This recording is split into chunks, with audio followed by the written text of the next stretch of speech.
আমার দেশের এক নেতা বললেন রাজনীতির সাথে কোরআনের কোনো সম্পর্ক, এটা বলে তিনি ইসলাম এবং মুসলমান এদেশের ধর্মপ্রাণ মানুষ, বিশেষ করে আলেমুল আমাদেরকে তিনি খুব আঘাত দিলেন। এক সপ্তাহ যায় নাই, পরিস্থিতি কিন্তু পাল্টে গেছে। এই দেশে যখন দুই ইসলামী দলের দুই ব্যক্তি ঐক্যের ঘোষণা দেন নাই, শুধু কাছাকাছি বসেছেন, দুই ইসলামী দলের দুই ব্যক্তি কাছাকাছি বসার পরে নাস্তিক পাড়ায় আগুন ধরে গিয়েছে। আমরা যদি সামান্য কাছাকাছি বসাই দেশের পরিস্থিতি এই হয়। বেশি বাড়াবাড়ি করবেন না। হ্যাঁ, আমার সাথে হয়তো আমার আরেক ভাইয়ের কিছু হালকা বিষয় নিয়ে মতপার্থক্য আছে, মনে রাখবেন আমরা কিন্তু মৌলিক বিষয়ে সবাই এক। এদেশের কৌমি বলেন, আলিয়া বলেন, জামাত বলেন, হেফাজত বলেন, চরমুনাই বলেন, খেলাফত বলেন, জমিয়ত বলেন, সবার মধ্যে হালকা পাতলা বিষয় নিয়ে মতবিরোধ থাকলেও ইসলামে কোরআনে রাজনীতি আছে, এই ব্যাপারে কারো সাথে কারো কোনো মতবিরোধ। সুতরাং বুঝে শুনে গাছে ধাক্কা দিয়েন। এসো কোরআনের ছায়া তলে সমবেত হই, এসো আল্লাহ ও রাসূলের অনুগত হই। আমার দেশে কিছুদিন আগে এক ব্যক্তি বললেন কোরআনের সাথে রাজনীতির কোনো সম্পর্ক নাই। ও ভাই, আমি এই দর্শনায় স্পষ্ট ভাষায় বলে যাচ্ছি, আপনি কোরআনের রাজনীতি করেন না, কইরেন না, কোনো অসুবিধা নাই। কারণ ওয়ালা তাজিরু ওয়াজিরাতু উযরা উখরা, কেউ কারো দায়িত্ব নিব না, কেউ কারো বোঝা বহন করবে না। আপনি না করলে নাই, ফেরেশতার মায়ের সবগুলো আপনার উপর পড়বে, আমার উপরে পড়বে না। আপনি কইরেন না, আমার কোনো আপত্তি নাই। কিন্তু রাজনীতির সাথে কোরআনের সম্পর্ক নাই এমন কথা বলার আপনার কোনো অধিকারই নাই। কথা বুঝছেন কিনা? আপনি কইরেন না, অসুবিধা নাই, কিন্তু নাই এটা বলার কোনো অধিকার আপনার নাই। যদি না থাকে আপনি আমাকে বলেন। রাসূলুল্লাহর জীবন হলো 63 বছর। রাসূলুল্লাহর জীবন হলো কত বছর? 63 বছর। 40 বছর পর্যন্ত রাসূলুল্লাহ মানুষকে ঈমানের দাওয়াত দেন কি? ঠিক বলছেন, আপনি পরের কথা বলবেন। 40 বছর পর্যন্ত দাওয়াত দেন নাই, দাওয়াত দিয়েছেন? আশ্চর্য কথা, রসুল তো দাওয়াত শুরু করেছেন 40-এর পর থেকে। আপনারা হুশে ওয়াজ শুনেন না বেহুশ হইয়া শুনেন? আবেগে বইলেন না, অসুবিধা নাই। আল্লাহ মুখের টানেন না ভিতরের টানেন, সুবহানাল্লাহ। তো বলেন, এই কথার উত্তর দিচ্ছি সুন্দর ভাষায় শোনেন। রাসূলুল্লাহর জীবন 63 বছর। জোরে বলেন কত বছর?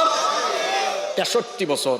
40 বছর পর্যন্ত কাউকেও ঈমানের দাওয়াত দেন নাই। দাওয়াত আরম্ভ করলেন মক্কায়, থাকলেন এরপরে 13 বছর। দাওয়াত দিলেন, কাফিররা ফুলের মালা দিল না মাইর? 13 বছর রসুল রক্ত দিলেন, সাহাবীরা রক্ত দিলেন, অসংখ্য সাহাবী শহীদ হলেন। 13 বছর পরে হিজরত করে যখন মদিনায় গেলেন, ওফাতের আগ পর্যন্ত 10 বছর মদিনায় থাকলেন। শুধু নবী হিসাবে নয়, বরং মদিনার রাষ্ট্রের রাষ্ট্রপ্রধান হয়ে তিনি প্রেসিডেন্ট হিসাবে জীবনের বাকি সময় থাকলেন। তাহলে রসুলের জীবনে দেশ পরিচালনার সুন্নত আছে না নাই? জোরে বলতে হবে, আছে না নাই? যদি কেউ বলে ইসলামের সাথে বা কোরআনের সাথে রাজনীতির সম্পর্ক নাই, ওই বেটাকে আবার নতুন করে কালেমা পড়ে মুসলমান হওয়া লাগবে।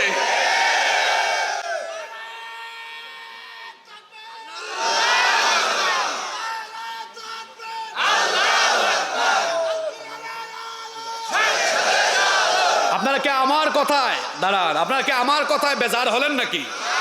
রাগ করলেন নাকি? আমি তো খারাপ কিছু বলি নাই। আপনি কোরআনের রাজনীতি করেন না, কইরেন না, এটা স্বাধীন দেশ, যে যার মতো চলুক। কিন্তু কোরআনে রাজনীতি নাই। এই দেশে হাজার হাজার আলেম উলামা থাকতে আলেমনা আপনি আউযুবিল্লাহ বিসমিল্লাহ পড়লে 30 বার স্টুক করবে। কয়বার?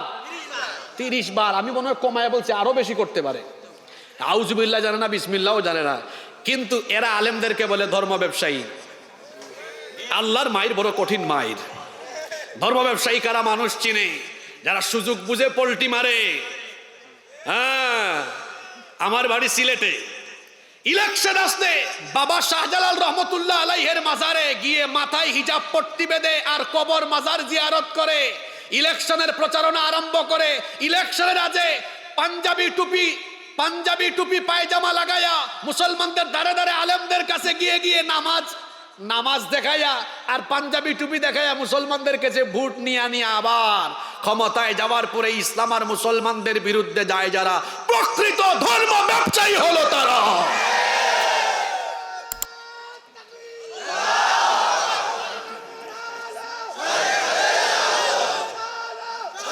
বসেন বসেন, আমাকে কথা বলতে দেন, স্লোগান একসাথে দিয়েন পরে, আমার কথা আছে আরো। বসেন বসেন, আমার আরো কথা আছে। আমার দেশের এক নেতা বললেন রাজনীতির সাথে কোরআনের কোনো সম্পর্ক, এটা বলে তিনি ইসলাম এবং মুসলমান এদেশের ধর্মপ্রাণ মানুষ, বিশেষ করে আলেমুল আমাদেরকে তিনি খুব আঘাত দিলেন। এক সপ্তাহ যায় নাই, পরিস্থিতি কিন্তু পাল্টে গেছে। এই দেশে যখন দুই ইসলামী দলের দুই ব্যক্তি ঐক্যের ঘোষণা দেন নাই, শুধু কাছাকাছি বসেছেন, দুই ইসলামী দলের দুই ব্যক্তি কাছাকাছি বসার পরে নাস্তিক পাড়ায় আগুন ধরে গিয়েছে। আমরা যদি সামান্য কাছাকাছি বসাই, দেশের পরিস্থিতি এই হয়। বেশি বাড়াবাড়ি করবেন না। হ্যাঁ, আমার সাথে হয়তো আমার আরেক ভাইয়ের কিছু হালকা বিষয় নিয়ে মতপার্থক্য আছে, মনে রাখবেন আমরা কিন্তু মৌলিক বিষয়ে সবাই এক। এদেশের কৌমি বলেন, আলিয়া বলেন, জামাত বলেন, হেফাজত বলেন, চরমুনাই বলেন, খেলাফত বলেন, জমিয়ত বলেন, সবার মধ্যে হালকা পাতলা বিষয় নিয়ে মতবিরোধ থাকলেও ইসলামে কোরআনে রাজনীতি আছে, এই ব্যাপারে কারো সাথে কারো কোনো মতবিরোধ। সুতরাং বুঝে শুনে গাছে ধাক্কা দিয়েন, বুঝে শুনে গাছে ধাক্কা দিয়েন, এই বিষয়ে কিন্তু সবাই একমত। এই বিষয়ে ঠেলাঠেলি করলে, আলেম উলামা ঐক্যবদ্ধ হলে পরিস্থিতি বড় ভয়াবহ হতে পারে। ইসলাম আর আলেমদের বিরুদ্ধে গিয়ে এর আগের 15 বছরের জালিমদের কি কঠিন পরিণতি হয়েছে তা বাংলাদেশের মানুষ নিজের চোখে দেখেছে। আলেম উলামাদের সাথে বেয়াদবি করে আগের 15 বছরের তারা তো হেলিকপ্টার পর্যন্ত উঠতে পেরেছে। ভবিষ্যতের বাংলাদেশে কেউ আলেম উলামার সাথে বেয়াদবি করলে এই দেশের ধর্মপ্রাণ মানুষ হেলিকপ্টারে উঠার কোনো সুযোগ আর কাউকে দিবে না। সুতরাং সময় থাকতে সাবধান হওয়া দরকার। এই দেশের আসল চেতনা হলো ইসলাম। আপনি ইতিহাস কি পড়ছেন? ইতিহাস আমাদেরকে বুঝান। আমাদের কাছে আরো 1500-2000 বছরের ইতিহাস আছে। এই দেশের আসল চেতনা ইসলাম। এই দেশকে আবাদ করেছেন এসে পীর মাশায়েখ আলেম উলামারা। এটা আমি তো পীর মাশায়েখের এলাকার মানুষ। আমার এলাকায় পীর মাশায়েখ গিয়েছেন 360 হযরত শাহজালাল মুজাররদ ইয়ামেন রহমতুল্লাহ আলাইহি ইয়ামেন থেকে এসেছেন, 360 জন নিয়ে সিলেটে ঢুকেছেন। এই আপনাদের দক্ষিণাঞ্চলেই তো এসেছেন খুলনার বাগেরহাটের হযরত খান জাহান আলী রহমতুল্লাহ আলাইহি, চট্টগ্রামে হযরত শাহ আমানত রহমতুল্লাহ আলাইহি। 12 আউলিয়ার ভূমি বলা হয় চট্টগ্রামকে, এটা পীর আউলিয়ার ভূমি। এই দেশের মানুষকে এই দেশের মানুষকে ইতিহাস শেখাতে যেয়ে ভুল কইরেন না। এদেশের মানুষের আসল চেতনা হলো ইসলাম। এদেশের মানুষের আসল চেতনা কি? আরো জুড়ে বলেন, এদেশের মানুষের আসল চেতনা কি? এদেশে প্রতিদিন সূর্য উঠে আল্লাহু আকবার শুনে, ডুবেও যায় আল্লাহু আকবার শুনে। এদেশে লক্ষ লক্ষ আলেম উলামা, লক্ষ লক্ষ মসজিদ মাদ্রাসা রয়েছে। এই দেশের মানুষকে ভুল চেতনা শিখাতে যায়েন না। এই দেশের মানুষের আসল চেতনা হলো ইসলাম। সুতরাং ইসলামের উপরে আঘাত আসলে এদেশের কোনো মানুষ সেটা বরদাস্ত করবে। জোরে বলেন, বরদাস্ত করবে। আমার কথায় কি কেউ কষ্ট পেয়েছেন? সম্মানিত ভাইয়েরা, রাত তো অনেক হয়ে যাচ্ছে, ছেড়ে দিব না চালায় যাব? হ্যাঁ, তাহলে দলে দলে আমরা বিভক্ত থাকলে খুশি কে? শয়তান। দেখেন তো, দুইজন খালি কাছাকাছি বসছে, দুইজন খালি কাছাকাছি বসছে। আপনারা এই দেশের আলেমদেরকে আলাদা দেখতে চান না এক দেখতে চান? শুনুন, এই বাংলাদেশের সম্মানিত আলেম সমাজ দেখেন, মানুষের আকুতি দেখেন। এই দেশের মানুষরা আলেমদেরকে এক টেবিলে এক সারিতে দেখতে চায় কি চায় না? এই বাংলাদেশে যদি আলেম উলামারা ঐক্যবদ্ধ হয়ে যান, এই বাংলাদেশে আর চোর ডাকাত বাটপাররা এই দেশ পরিচালনার সুযোগ পাবে না। আলেম উলামারা এই দেশ পরিচালনা করবে। আর বাংলাদেশের মানুষ এটাই চায়, নাকি আপনারা চান না? বিশেষ করে জেন জি, তারা চুপচাপ। জেন জি চুপচাপ, কারণ তারা স্বাধীনতার পর থেকে 54 বছর ধরে চুরি বাটপারি দেখতেছে। এখন জেন জি চুরি বাটপারি চায় না, তারা আমানতদার, দেশপ্রেমিক এবং যাদের কাছে জবাবদিহিতার অনুভূতি আছে, সেই ধরনের সৎ ব্যক্তিদেরকে এই দেশের পরিচালনায় দেখতে চায়। এই জন্য এই বাংলাদেশে আলেম সমাজ এগিয়ে আসলে বাংলাদেশের মানুষ শান্তি হবে। তবে এক শ্রেণীতে ওই বামপাড়ায় আগুন ধরেছে, তারা বলতেছে, বামপাড়া বুঝেন তো, বামপাড়ার লোকেরা বলতেছে, বামপাড়া নাস্তিক পাড়ার লোকেরা বলতেছে, এদেশে ইসলাম কায়েম হয়ে গেলে সংখ্যালঘুদের কি হবে? এত বড় আশ্চর্য কথা, মায়ের চেয়ে মাসির দরদ বেশি। মায়ের কুলে যেমন শিশু নিরাপদ, তেমনি ইসলামী রাষ্ট্রে ইসলাম আর মুসলমানদের কাছে অমুসলিমরাও নিরাপদ।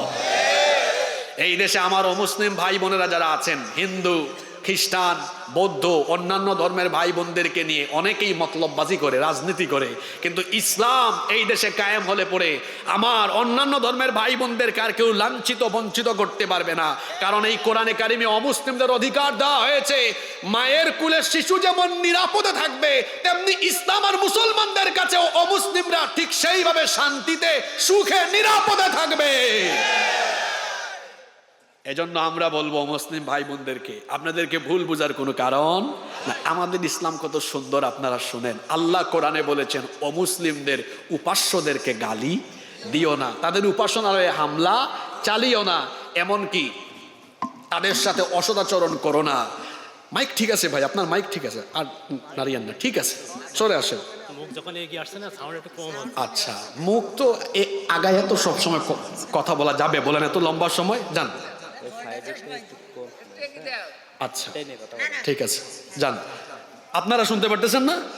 এই তো বাইরের মানুষ ওয়াজ শুনলো কি শুনলো, এটা আমাদের কাছে গুরুত্বপূর্ণ না, প্যান্ডেলের ভিতরের মানুষ আসল, ঠিক না? আপনারা সবাই শুনতে পাচ্ছেন কি পাচ্ছেন না বলেন? আচ্ছা, তাহলে আমরা ঐক্যবদ্ধ থাকলে শয়তান বেজার হবে। আমরা ঐক্যবদ্ধ থাকবো ইনশাআল্লাহ। কষ্ট হচ্ছে আপনাদের? এসো কোরআনের ছায়া তলে সমবেত হই, এসো আল্লাহ রাসূলের অনুগত